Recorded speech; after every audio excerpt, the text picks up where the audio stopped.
ಇವತ್ತು ನಾನು total college fees ಎಷ್ಟಾಗುತ್ತೆ 1 ಸೆಮಿಸ್ಟರ್ಗೆ ಅಂತ ಹೇಳ್ತಾ ಇದ್ದೀನಿ.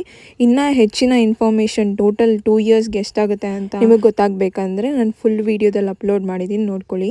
ನಮ್ಮ ಕಾಲೇಜಲ್ಲಿ ಒಂದು ಸಬ್ಜೆಕ್ಟ್ಗೆ 2500 ಚಾರ್ಜ್ ಮಾಡ್ತಾರೆ. ಅದ್ರ ಜೊತೆ ಇನ್ಶೂರೆನ್ಸು ಮತ್ತು ಇನ್ನು ಬೇರೆ ಫೀಸ್ ಅಂತ ಚಾರ್ಜ್ ಮಾಡ್ತಾರೆ. ಬೇರೆ ಕಾಲೇಜಲ್ಲಿ ಇನ್ನೂ ಜಾಸ್ತಿ ಇದೆ. ಒಂದು ಸಬ್ಜೆಕ್ಟ್ಗೆ $3000 $4000 ಆ ಥರ ಇದೆ. ಮತ್ತು ನಾವು ಇಂಟರ್ನ್ಯಾಷನಲ್ ಸ್ಟೂಡೆಂಟ್ಸ್ ಆಗಿರೋದ್ರಿಂದ ಕಂಪಲ್ಸರಿ ಇನ್ಶೂರೆನ್ಸ್ ತೊಗೊಳ್ಲೇಬೇಕು. ನಾವು ಇನ್ಶೂರೆನ್ಸ್ ಎಷ್ಟು ಹಾಕಿದ್ದಾರೆ ಗೊತ್ತಾ? $700 ಹಾಕಿದ್ದಾರೆ.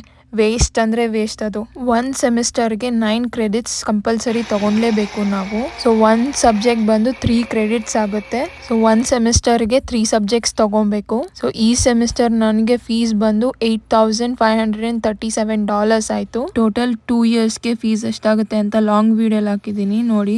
ನಿಮಗೆ ಶಾಕ್ ಆಗುತ್ತೆ, ಯಾಕಂದರೆ ನನಗೂ ಶಾಕ್ ಆಯಿತು ಕ್ಯಾಲ್ಕುಲೇಟ್ ಮಾಡಿದಾಗ. ಇಷ್ಟೊಂದು ಫೀಸ್